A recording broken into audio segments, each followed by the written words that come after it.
Well, I want to start with a commodity that you're not as bullish on as a lot of other people out there, and that is copper. Your latest market commentary is titled Copper and Uranium, the Coming Divergence.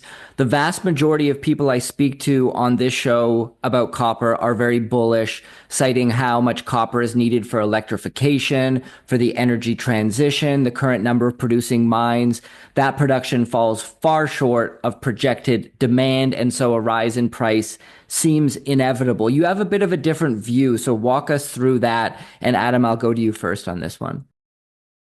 Okay. Well, I think there's really two things that give us a little bit of pause on the consensus bullish view on copper. And first is just that, is that there are a lot of copper bulls out there. Now, it's not necessarily reflected in huge capital flows into the copper space. We're not seeing, massive money being put to work for new copper deposits, but it's certainly not as out of favor as something like, let's say, oil, natural gas, or frankly, even uranium. I know it might be a weird thing to say because uranium's had quite a run in the last couple of years, but in terms of where uranium prices are relative to replacement cost and stuff, we're just now getting to the point where it makes sense to even think about kind of new mines over the next 5 to 6 years. So there's more of a consensus bullish view that's formed around the copper space. That always gives us a little bit of pause.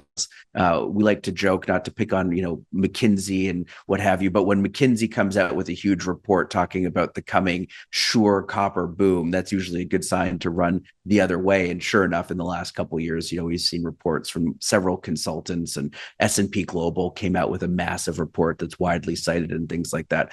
But on a more fundamental level, I think there's really two things that give us a little bit of pause in the copper market, and that is on demand.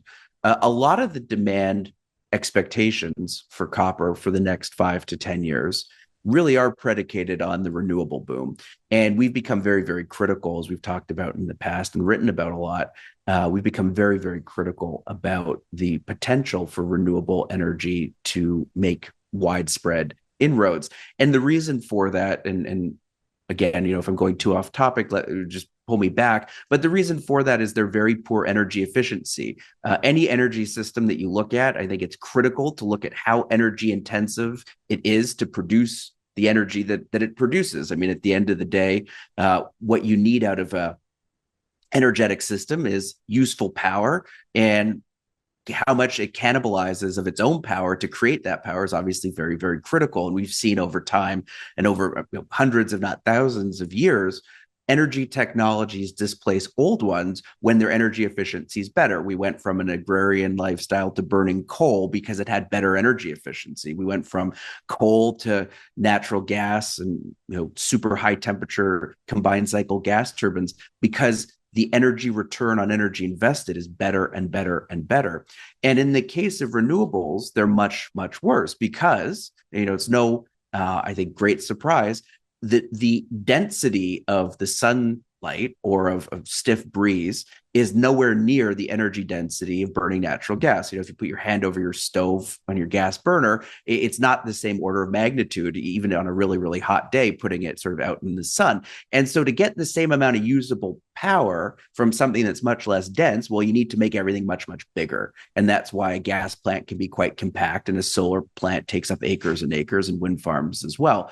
And all of that infrastructure and all of that equipment requires materials, and those materials in turn require energy to manufacture them. So when you look at the total energy return on energy invested for something like natural gas, it might be 30 to 1. So if you put in 1 unit of energy to drill a well, get the gas up, strip it of liquids, process it to the extent you need to, build the combined cycle gas plant, which is then amortized over its life, and generate all the electricity, for every unit you invest, you're getting up to 30 units of energy out in the form of electricity. For renewables, it's as low as 10 to 1. And when you start to back it up with batteries, you're down to potentially 5 to 1. I mean, that's as bad as pre-industrial revolution, agrarian style economies. And frankly, I don't think it's possible to go back. And we see that, you can't run the modern industrial world on renewables. That's why Germany, the countries with the biggest renewables push, are now in the process of deindustrializing, because you simply can't run a modern industrial economy on something with an EROI that's as good as it was in the 15th and 16th centuries.